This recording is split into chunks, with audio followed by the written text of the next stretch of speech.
Hey, everybody. Once again, by popular demand, Paul Craig Roberts is back with a warning about a march towards war. He sees an increasing likelihood of a catastrophic war because of three main elements that he's been talking about on his website recently. One, the U.S. hegemony, that doctrine where the U.S. has to rule the world, prevent the rise of any competitor, which can lead to some dangerous situations. Second, the military security complex that needs enemies to survive and defund it.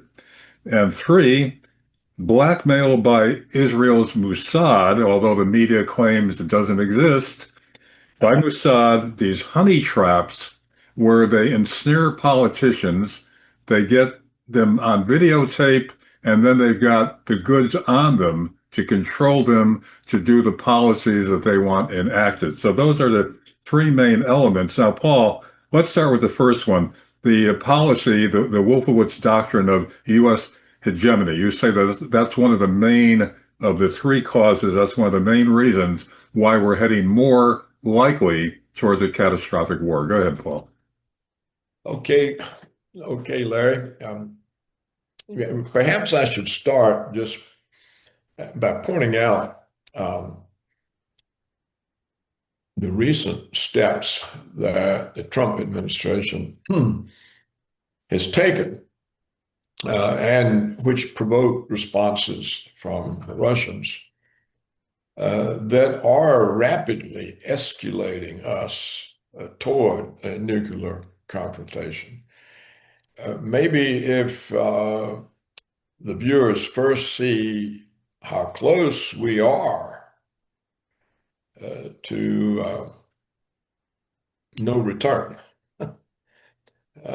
they'll better appreciate the constraints that prevent us from avoiding the confrontation. So first, before I answer your questions, let me just run through a few things. Because the news doesn't mention, or if they do, they don't mention it in a way that emphasizes the importance or the dire nature of it. So first, let's begin with this. Europe is already full of American nuclear bombs. Now, these are bombs, as I understand it, not missiles. They're bombs that would be dropped from the air. And bombers, I don't know if if our fighter planes can drop these things, but these nuclear bombs are stockpiled all over Europe in a number of countries. There are large numbers of them. Just the other day, the Trump administration redeployed in Europe the intermediate range missiles that Reagan had removed. So one of the Reagan achievements was to get the INF treaty, the intermediate range nuclear weapons, removed from deployment, both by the Russians and by the Americans. And now Trump has redeployed these. My understanding is they can also be launched from air by the F-35s, if we have any F-35s functioning.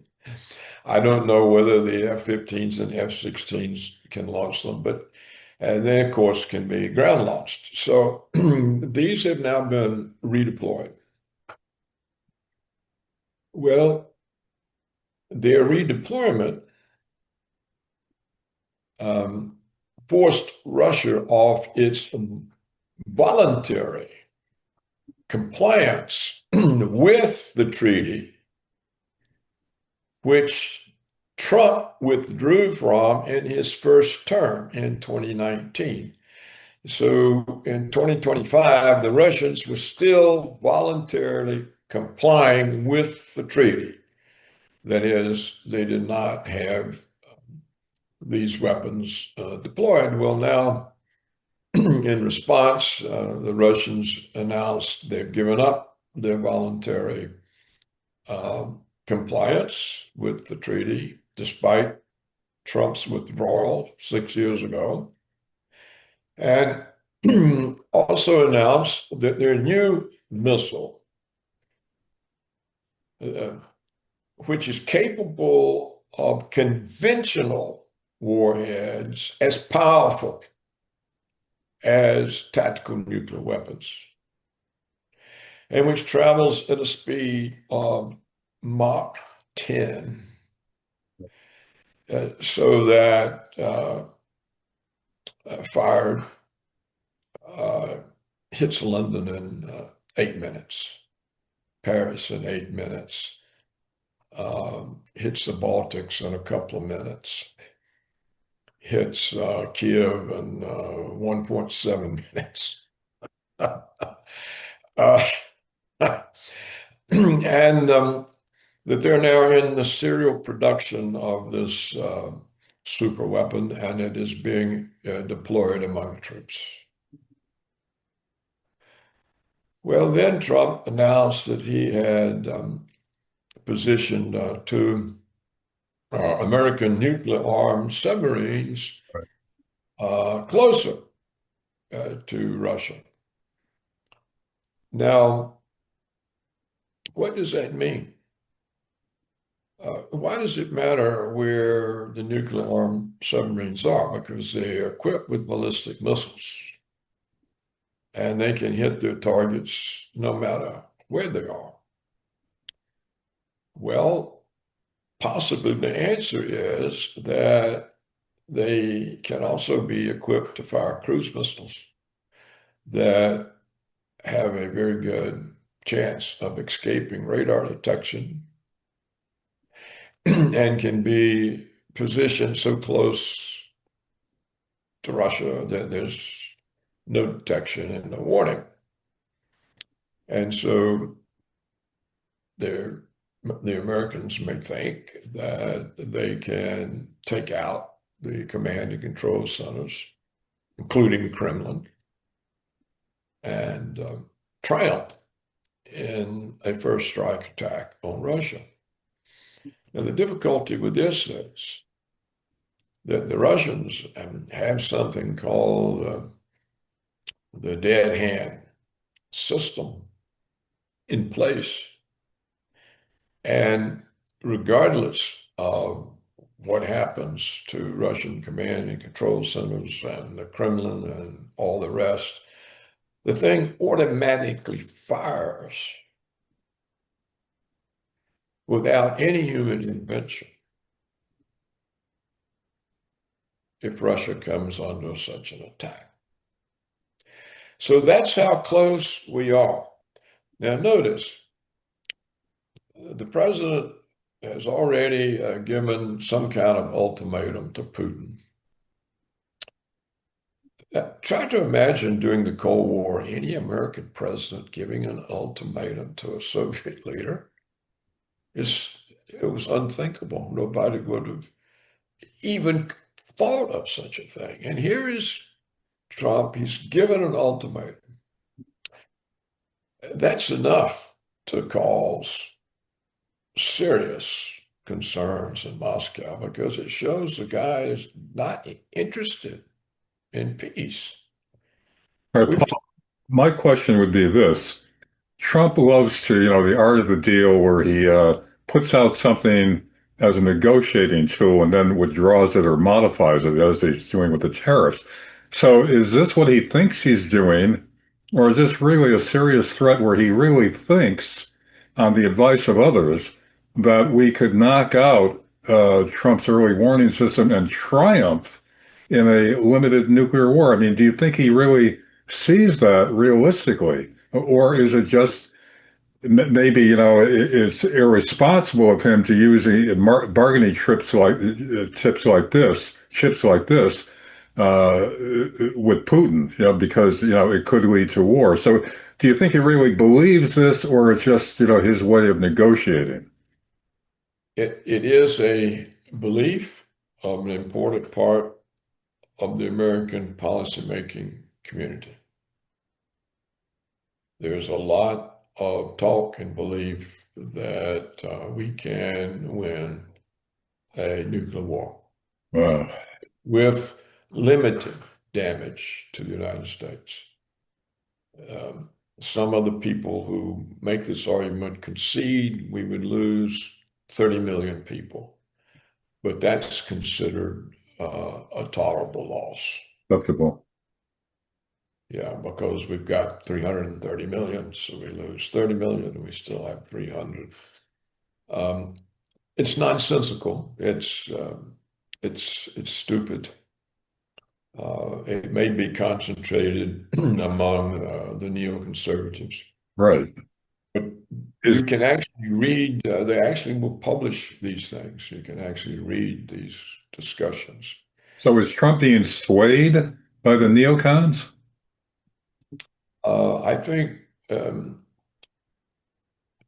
Trump. You saw his statement the other day. I rule America and I rule the world. Right. And then his statement, I think, this morning or yesterday, Europe does what I tell them to do. So we've got here the emergence of egomania. He clearly doesn't rule the world. So, and another point I would make and answer your question is that these escalations indicate that he's not negotiating or going to pull back something. We're escalating tensions rather than diffusing them. And the tensions are already higher than they were during the Cold War period. It's They're, piling in on. many, Go ahead.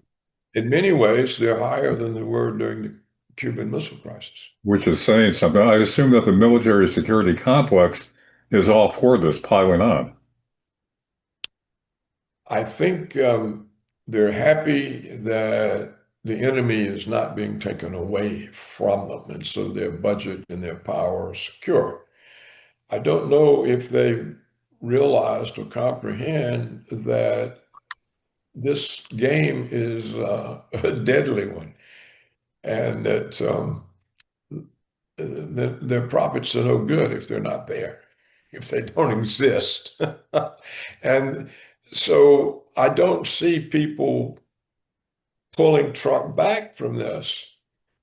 If you're Putin and you've, for all these years, avoided responding to provocations, hoping to get a mutual security agreement with the West that ends this Cold War tension for all time, and you've put up with all the insults, all the provocations, everything else, and your last hope was Trump. And what does he do? He tells you to produce an agreement with Zelensky. No one knows what this agreement is. It doesn't exist. The media never points out, look, there's not an agreement, and Zelensky has already rejected every component of the Russian one. And Zelensky is not any longer the leader. So what does an agreement mean when it's not even made by a legal representative of Ukraine? And how can Zelensky make an agreement when the war is between Washington and Russia? So what is Putin supposed to agree to that doesn't exist? What part of the agreement do the Russians not like? There's no agreement, so we don't know. Well, you get this, and Putin then gives you an ultimatum. You got 10 days. And then the next thing he announces is he's sending the intermediate range missiles back to Europe. Yeah, Trump gives it ultimatum. Yeah.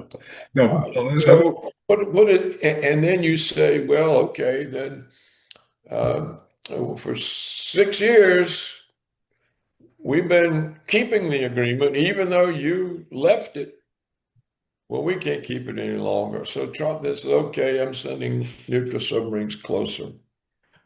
Well, the only reason for them to be closer is if they're equipped with cruise missiles that can fly under the radar and hit something before anyone knows. Well, if you're Putin or anybody in the Kremlin or the Russian military, you're sitting there saying we're being set up for attack. There's no other conclusion the Russians can come to. Well, what other conclusion can they come to? This is so irresponsible. It's so dangerous. It's so pointless. It's over a non-existent agreement. Nobody knows what this agreement is. It's never been made. Putin can't be told you've got 10 days to make an agreement. He can't make an agreement when the guy hasn't any legal ability, there's Zelensky, to negotiate one, and who's already said he won't accept any of the Russian conditions. So here we are heightening tensions over a non-existent agreement. This is insanity. That's what it is. This is insanity. Now, look, it's not just this. Let me add a few more things of what's going on. Okay. The readers may or may not know that there's an ongoing border dispute between India and China. It's over a part of the border that makes no difference to either one. It's infantile. It's an infantile dispute. But what it does, it divides India and China and enables Washington to move against both. So now Washington is tempting Pakistan away from China. It's fomenting troubles in Central Asia that can adversely impact both China's new Silk Road and BRICS. There's a corridor that runs along the northern border of Iran, the border Iran has with Azerbaijan and Armenia. And the Americans have gotten, now this was supposed to be part of the Silk Road. The Americans have gotten in there and purchased that area for 99 years. Reports are they're militarizing it. So here we see an intended part of the new Silk Road in Washington's hands. It's now got Iran completely surrounded because it's got this territory on its northern border. This is really a potential trouble, a major kind of trouble. Now, well, I could go on. Now we see and we see Netanyahu's extraordinary grasp on Trump. He prevailed on Trump to attack the Iranian alleged nuclear weapon sites. This is an act of war. He wants Trump to do it again, this time using nuclear weapons. What has Trump ever refused Netanyahu? Nothing.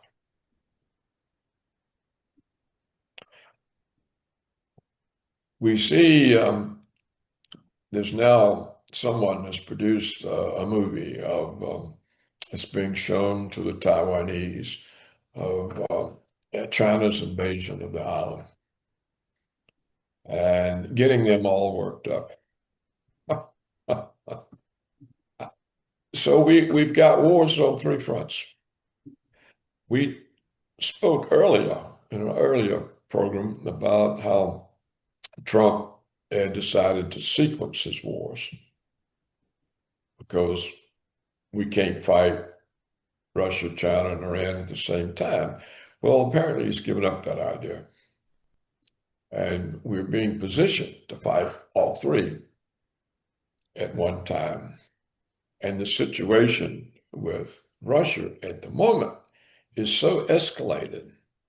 It's just highly dangerous, highly dangerous. It only takes one mistake. For example, a false alarm of an incoming missile. Right. We've already had Trump and the Germans talk about firing missiles into Moscow. They openly have talked about it. Well, you can't get any closer to Armageddon than we are. That's how close we are. Now, with that background, let's go let's go to your questions. Um, even so, what my position is, or my case is that even if Trump was determined all out to normalize relations with Russia, it can't be done.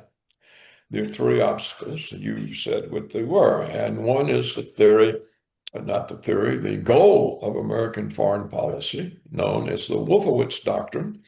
It's been the goal since about 1991, since the Soviet collapse, Right. of that the principal goal of American foreign policy is to prevent the rise of any country that could serve as a constraint on American unilateralism. That's Russia and China. So Russia and China are targeted by this doctrine. This doctrine requires that they somehow be reduced so that they are not a constraint on our unilateralism. So the whole purpose of the Maidan Revolution, that is our overthrow of the Ukrainian government and the start of all this conflict, was to destabilize Russia. We have also plans to destabilize China. We've been trying for some time to stir up trouble in the Muslim province of Canada, the province that borders on Kazakhstan in Central Asia. We're in there doing the best we can. We're trying to destabilize the relations the Chinese had established with Taiwan. You know, they're gradually incorporating them into China just through trade and friendly terms. And now we're in there and we've messed that up. We've now apparently got a piece of China's Silk Road, so we're messing that up.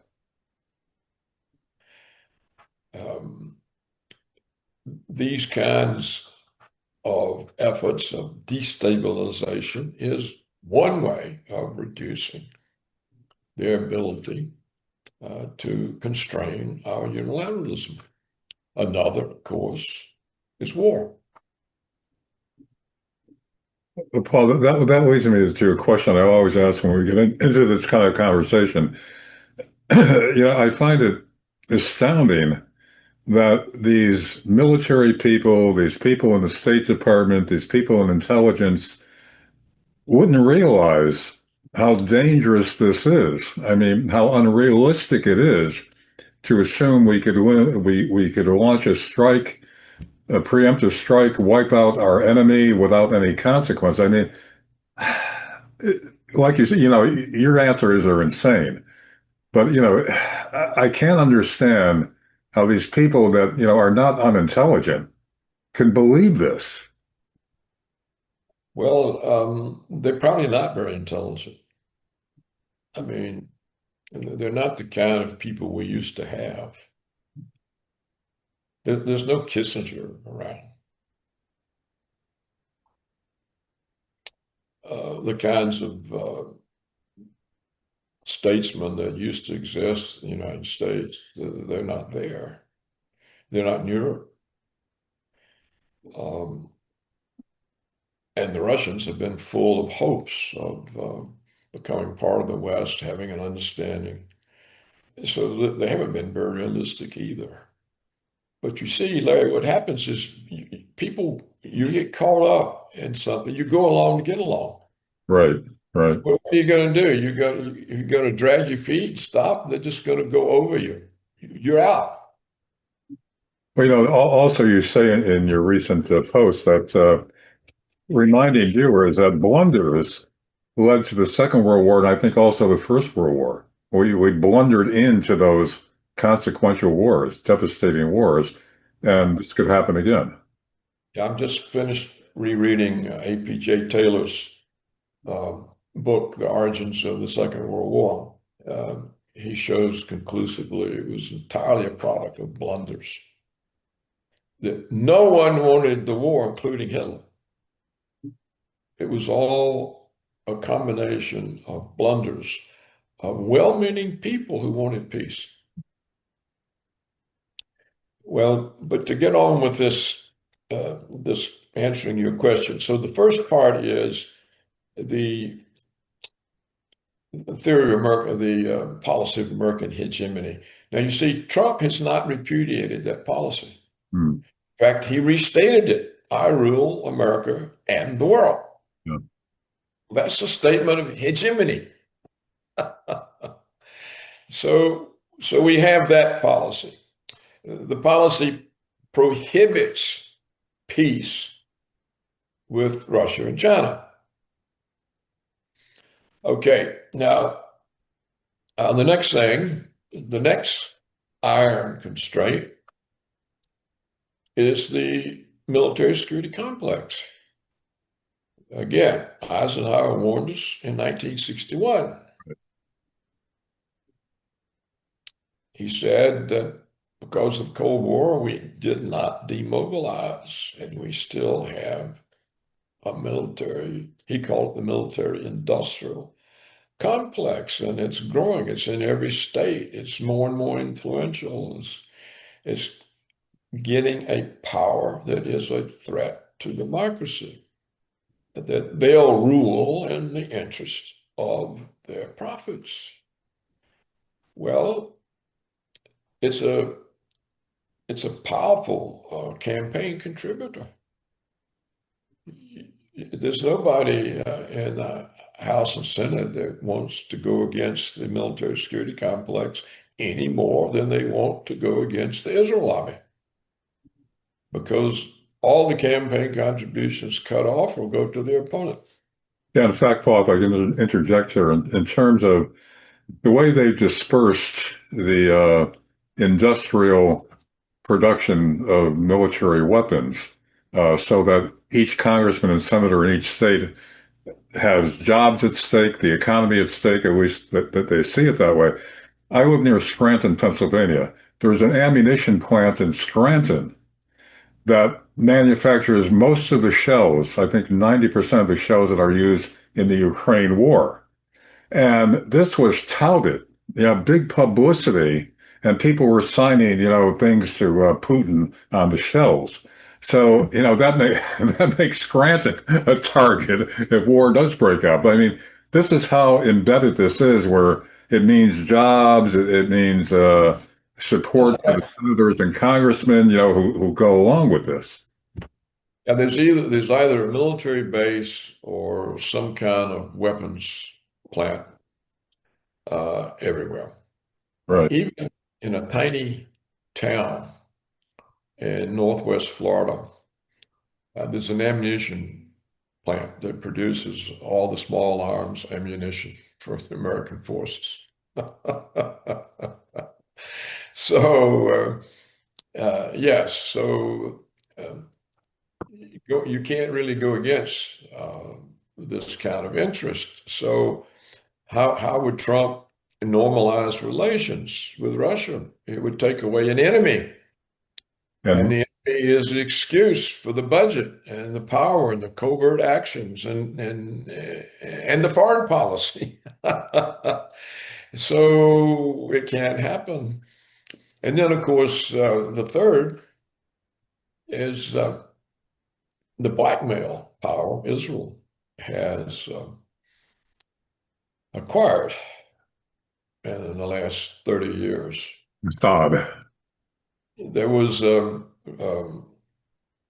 think I posted it.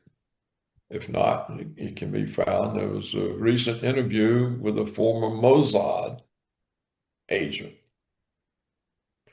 who described the operation of how Israel has the dirt on enough important people to guarantee Israel's ability to conform American foreign policy in the Middle East to Israel's. And that's where it's been the entirety of the 21st century. All of the wars, we've destroyed already 5 Arab countries. All of these wars were for greater Israel. We were lied to, we were told it's a war on terror. It wasn't a terror, except the terror we were inflicting. We were bringing them democracy. There's no democracy there. These were wars for greater Israel. And we're about to fight another one against Iran. Yeah, and So, the Epstein Factory, we've talked about this before, how quickly Trump shut down any questions about that uncharacteristically. I mean, he really showed his hand there. He didn't want to talk about it. yes, and if you'll notice, Israel and its numerable allies, they're very successful in turning the Epstein matter, which was what Epstein really was doing was not sex trafficking children for money to a client list. He was running a Mossad blackmail operation. He had a honey trap, and it's focused on high profile leaders. The President Clinton Yeah. is focused on Europeans. They had a Prince of England. And so they've got such a large component of the American ruling establishment on film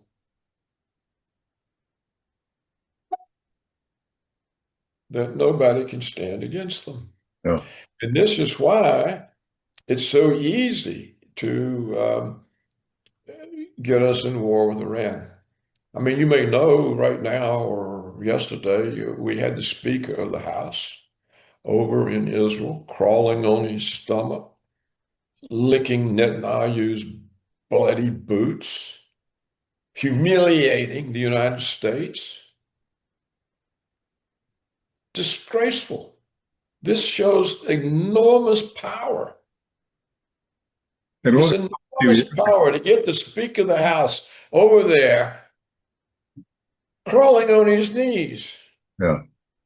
This is an extraordinary thing. So, Look at how years ago, Netanyahu was allowed to address a joint session of Congress.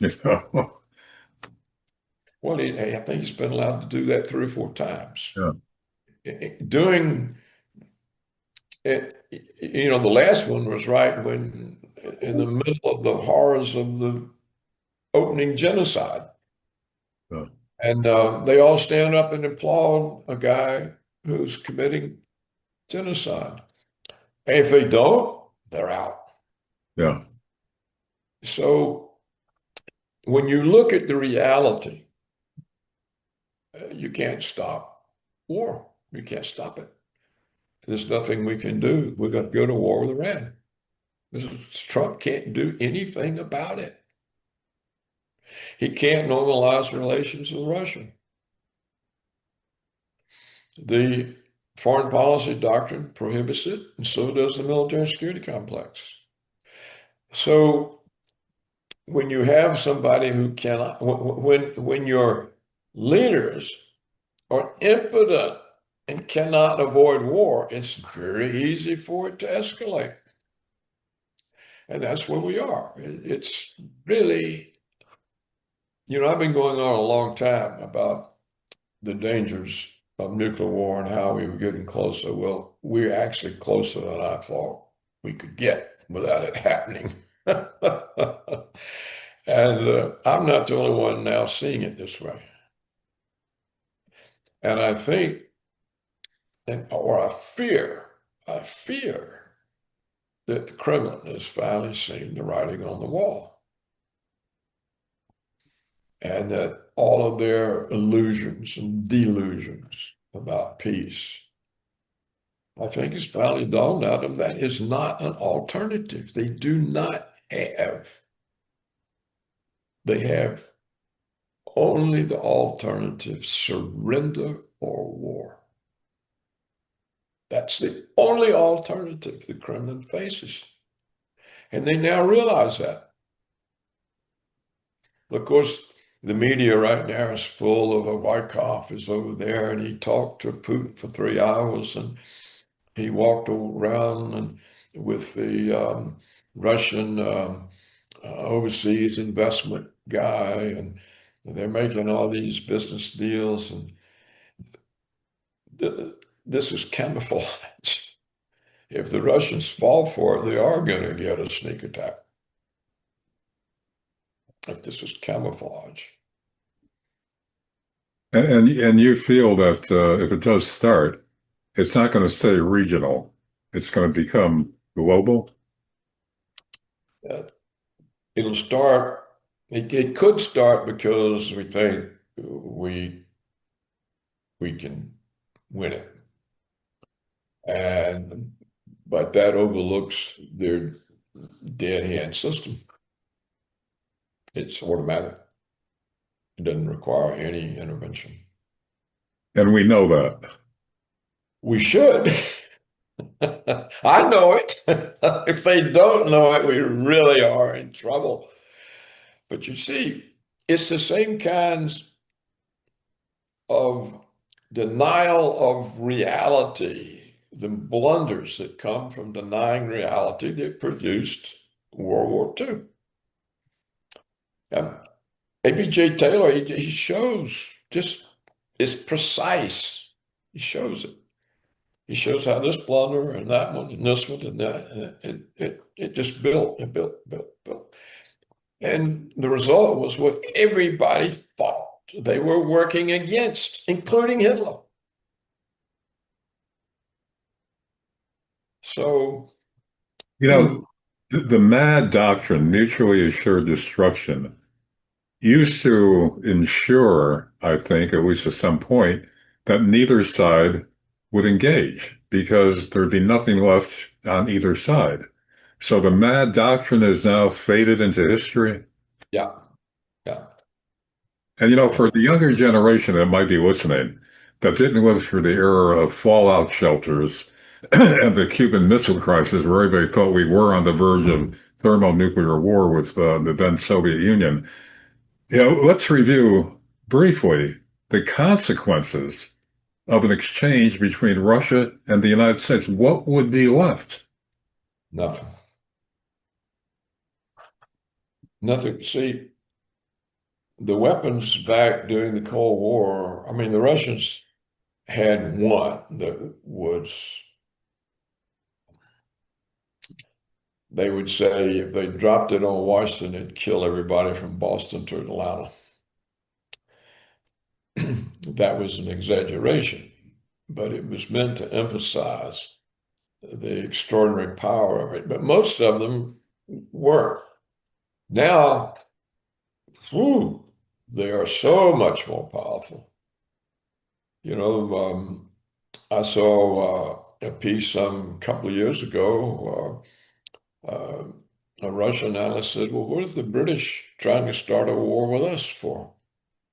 What are all these threats from the British? One of our missiles obliterates the entirety of the United Kingdom. There won't be anything left. One missile." Well, I mean, it's absurd. These things are so destructive now. And the hopes of defense are gone because the Russians are traveling hypersonic speeds. They can't be intercepted. Um, and their new one, which has I don't know, 20 something warheads. I mean, it only take about one of those to destroy the United States.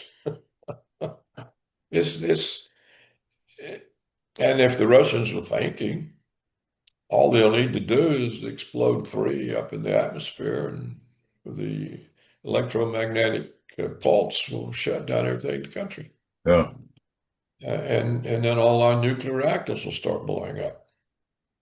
So we'll destroy ourselves with our own nuclear bombs sitting there in the form of a nuclear reactor that can't be cooled. So, there'll be no electricity, there'll be nothing. So this is why I say you got to be insane to contemplate the use of nuclear weapons. I think you have to be insane to even have nuclear weapons in existence. Yeah. Yeah. It's the biggest accident just waiting to happen. It's just waiting to happen. Yeah. And if you read Taylor's book, it'll scare you to death because these were people determined to avoid war. Yeah. Yeah. And people won't believe Peace in our time. Hitler was trying to, well, just go read Taylor. Yeah. In fact, it's the same thing David Irving concluded, that Hitler did not intend these wars. Yeah. So, Before we close, though, Paul, I want to get back to Iran for a minute. The counter argument is you can't let Iran have nuclear bombs because they'll use them. So, shouldn't something be done? well, why would they use them and not Israel and not us and not Pakistan and not India and not China and not Russia? I mean, and not the British and not the French. I mean, why only Iran would use them? I mean, Iran is the remnant of Persia. Yeah. It's the only country that comes close to being as old as China. Yeah. Who have they attacked? Since, I mean, who have they attacked? They'd Not, attack, they'd attack Israel.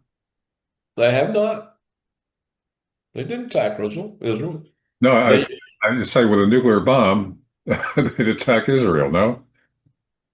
well, they retaliated when Israel attacked them, and they retaliated with conventional weapons, and the conventional weapons are sufficient to destroy Israel. If they wanted to destroy Israel, they already would have done it. There's nothing. Can't they The get conventional weapons are capable of destroying Israel. That's why Israel called the war off. They were being destroyed. the And Iron that's Dome? why they ran over here to us and say, we can't do it, you do it for us. Like you did in Iraq and Libya and Somalia and Sudan and wherever, just go do it again. And how, and they'll have every member of the House and Senate, well, all but one member of the Senate and two members of the House will be knocking on the White House door, go to war for Israel, or we won't get reelected. Yeah. So it's, I'm laughing, but it is hilarious to see humanity so totally unaware, insouciant, unrealistic. They don't even know that they're sitting there right on the edge. People don't know this. They have no idea. There's no idea. Yeah. And the media is not talking about this at all. They're Yeah. not, yeah. So once again, I want to say that these three iron constraints, that even if Trump and the entirety of the American government was determined to defuse tensions, they can't do it. And So, of course, what happens to Iran is of major interest to Russia and China. Because, Well, for China, its oil supply. See, this is another way we're trying to destabilize China. We're trying to cut them off from energy. So Iran is one source of their energy. Russia is the other. But Trump has said in 10 days he's putting on secondary tariffs yeah, against anybody who buys Russian oil. That's China, India, Brazil. So he's targeted three of the four largest countries. China, India, Brazil. Well, I don't see how India can say we're going to do without Russian oil and food. It's just not possible for India to do that. And China is not going to let us cut them off from oil like we did Japan. You remember how, well, Roosevelt intentionally cut Japan off from oil, which provoked the attack on Pearl Harbor, which is what Roosevelt wanted. yeah, So we're back to that same kind of thing. And there's so many hot spots, you know,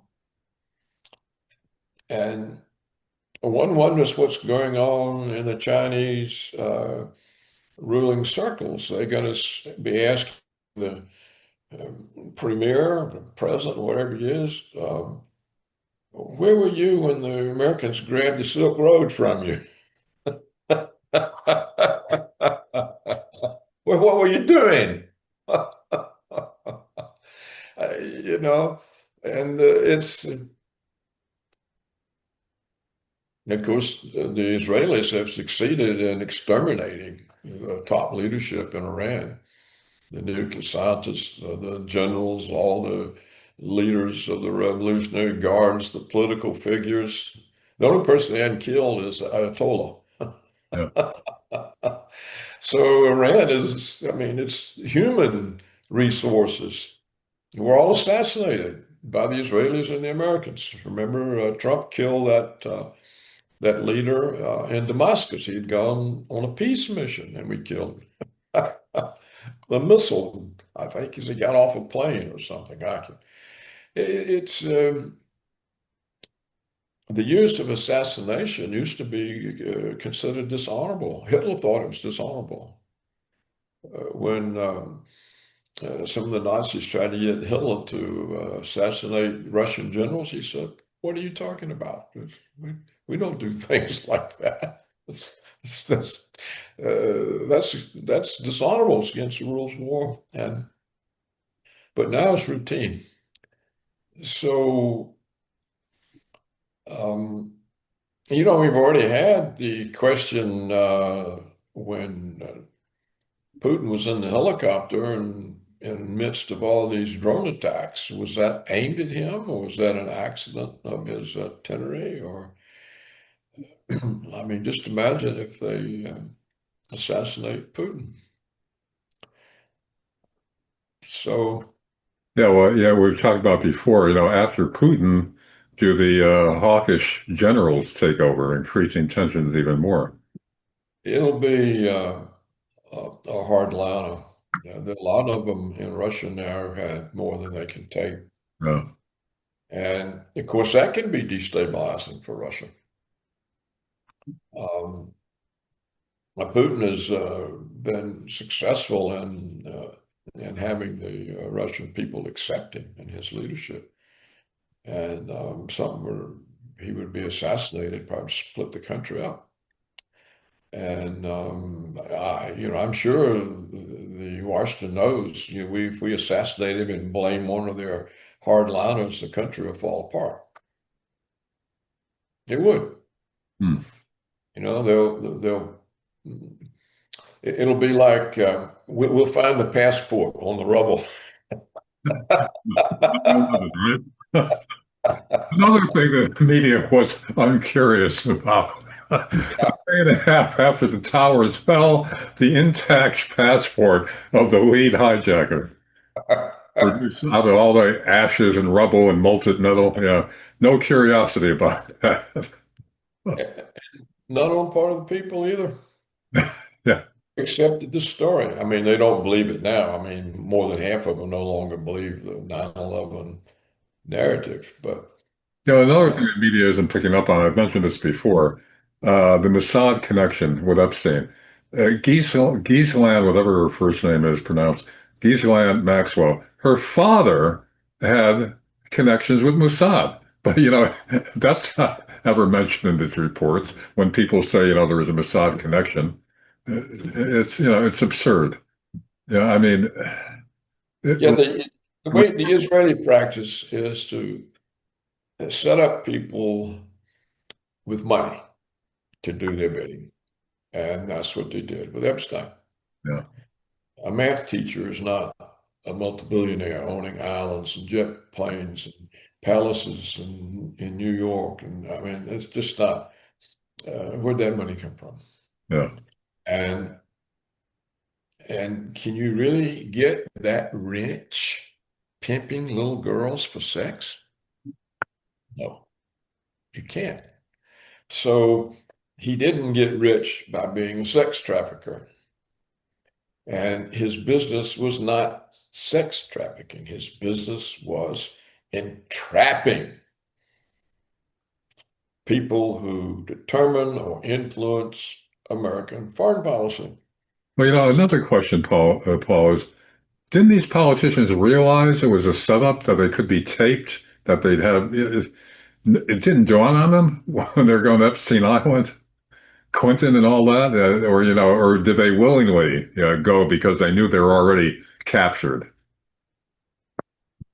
I don't know. They may have simply thought that they were invulnerable, because think of all the things that the Clintons got away with. No one ever held them accountable. So why should somebody hold me accountable for being in bed with some girl? I mean, um, they have a sense of immunity.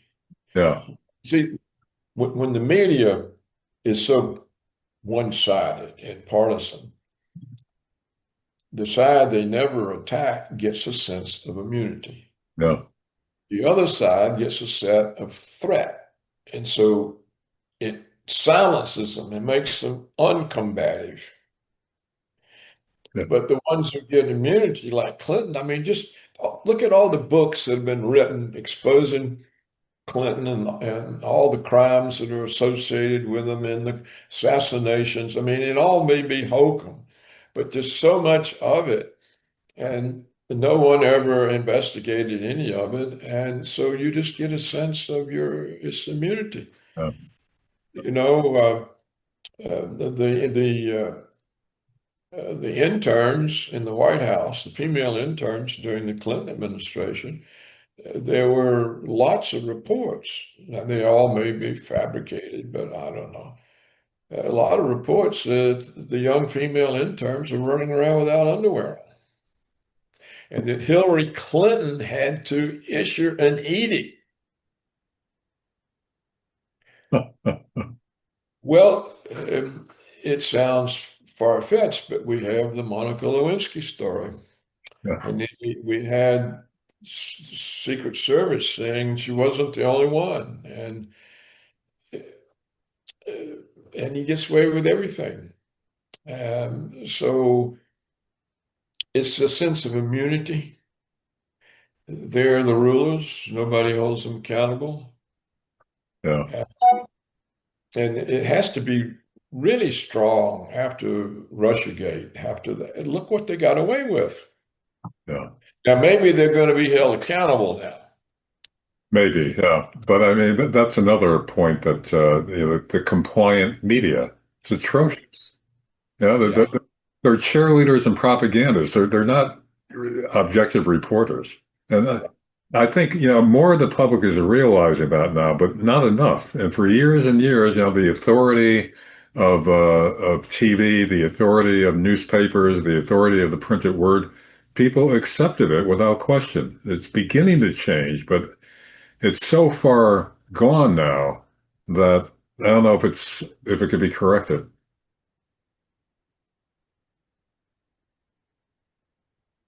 It's a it's a failure because it creates that sense of impunity. Yeah, yeah, And and on the other side, it makes the other people feel threatened, which reduces their ability to function as an opposition. yeah. And you know, if you think about it, you see the same thing. Recently there was I didn't pay much attention to it, but something happened in Cincinnati. Some white guy got brutally beat by a whole bunch of black men. And a woman not cold, And a punch. woman who tried to speak sense to them, they knocked her out. Well, uh, how can this happen? It happens because over time, the blacks have gotten a growing sense of impunity. Yeah, It was greatly enhanced by the George Floyd riots right. when they burned down all those business centers and looted and faced no charges. Yeah, And of course, we had all those California cities that said that, well, if you're a person of color, you can steal $950 per day per store. right. And then we see all these judges that won't sentence them because they're victims. They're not criminals, they're victims. Right. And so it builds a sense of impunity. Yeah, they can't be touched. And the same thing with a lot of these illegal immigrants That's right. going around, very audaciously. And, because under Biden, they couldn't be touched no matter what they did. That's right. And you see it all over Europe. Yeah, The invaders can rape whoever they want, and they're not held accountable. There was a recent case where uh, the judge turned them loose on the grounds that they were just expressing their cultural values. cultural values. I mean, yeah, Yeah, I mean, so it's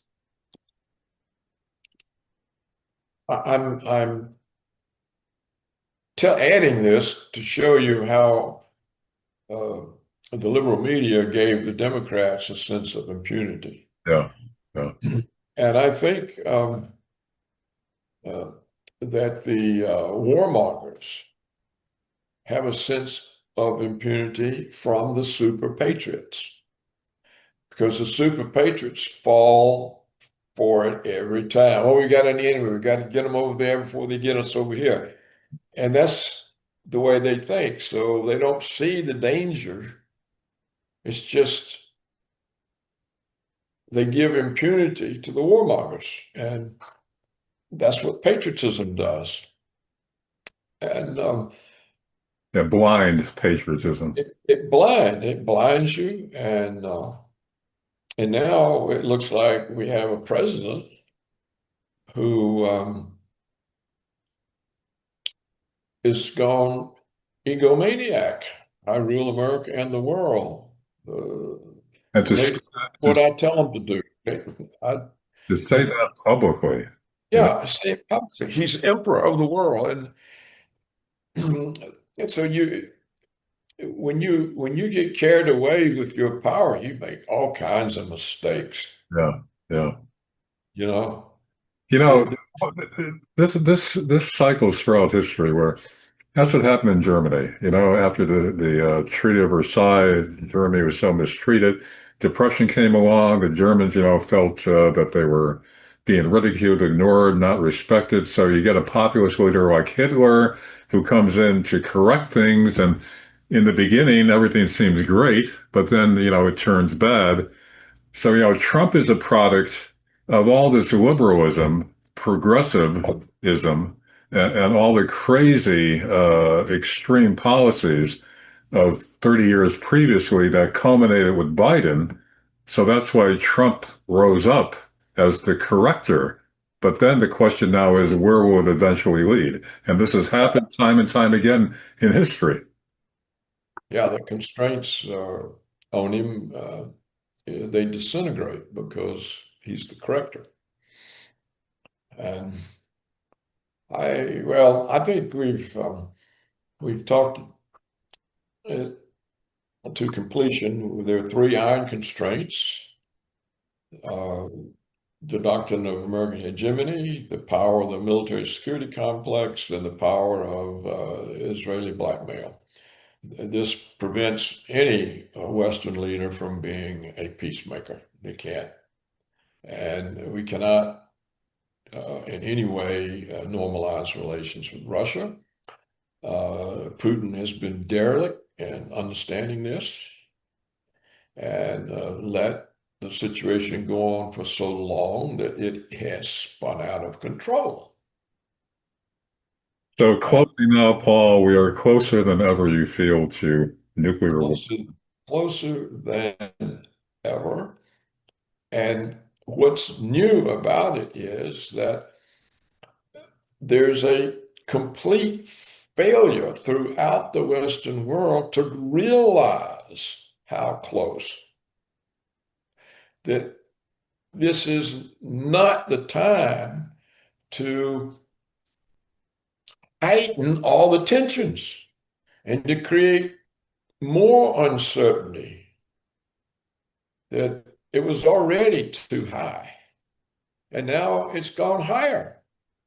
What was gained if Trump's trying to get peace or get some agreement in Ukraine? How does he achieve that?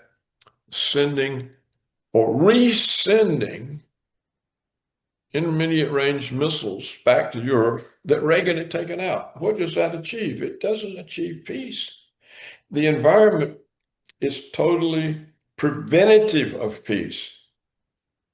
If you want peace, you have to have an environment that allows it. Well, we've got an environment that totally prevents it. That's the problem.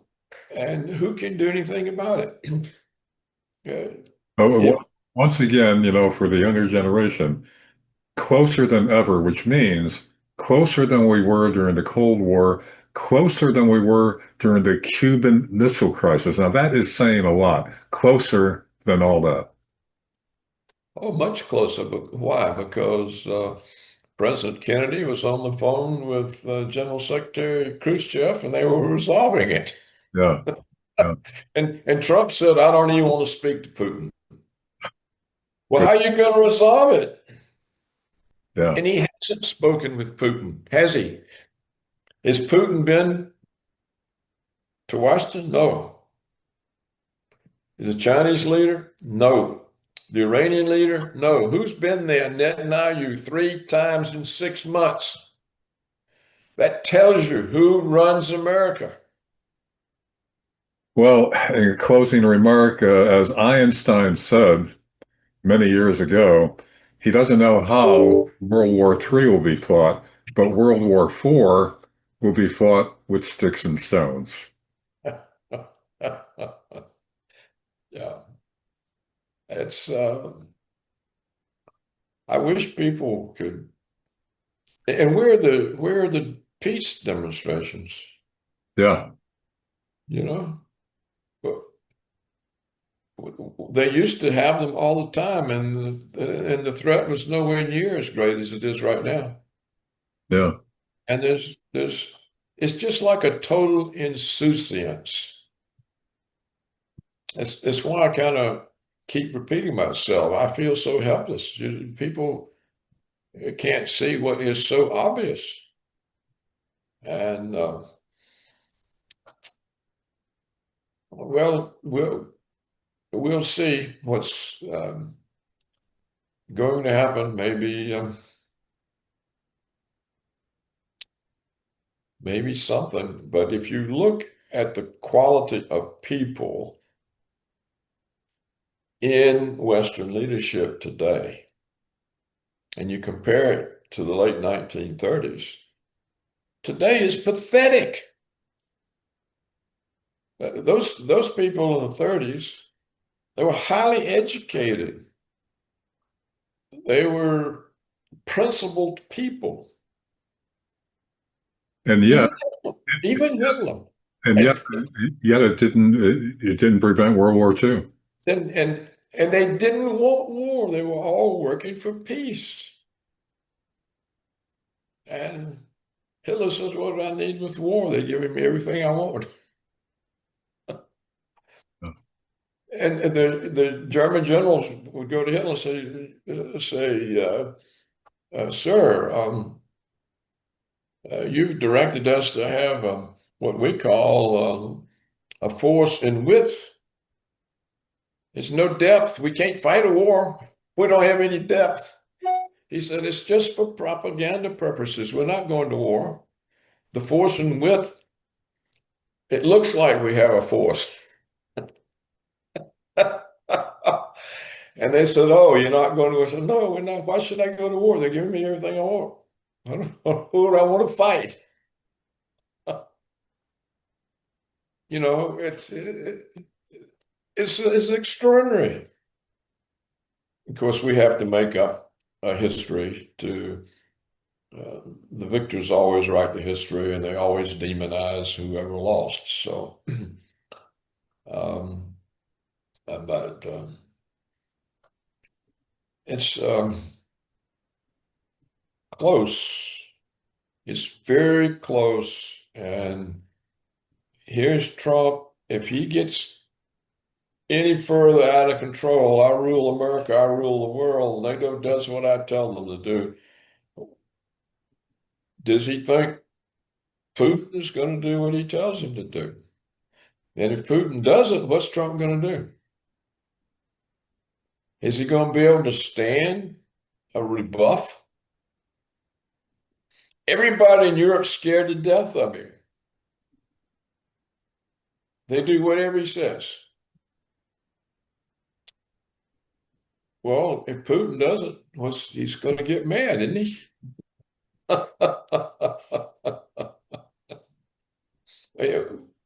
What can Iran do if they don't even have a nuclear weapons program? How can they comply? They don't have one.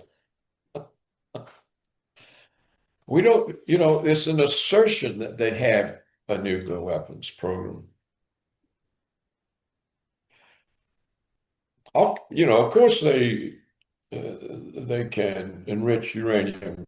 You do it for a variety of reasons that have nothing to do with weapons. But to make the weapons grade, you really have to enrich it.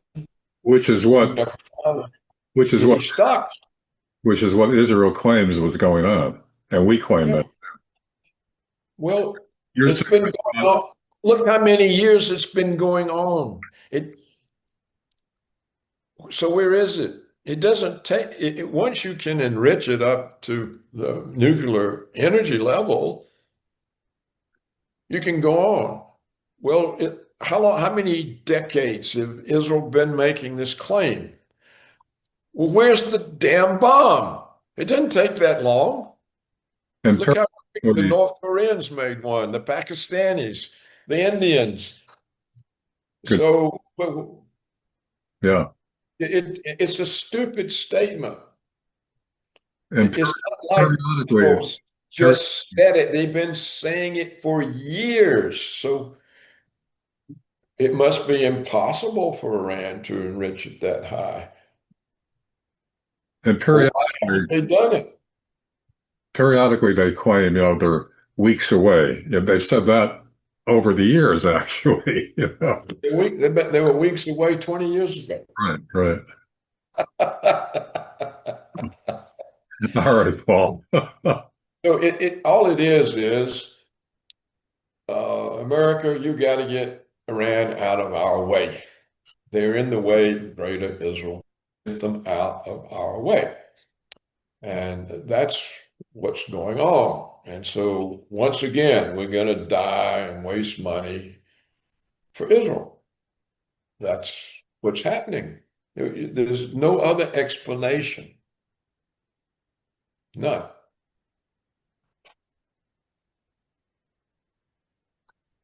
On that note, we'll end this session, Paul. And hopefully we're not too close to Armageddon, so we'll be able to talk again. Until then, Paul Craig Roberts, thanks very much, I guess, for joining us.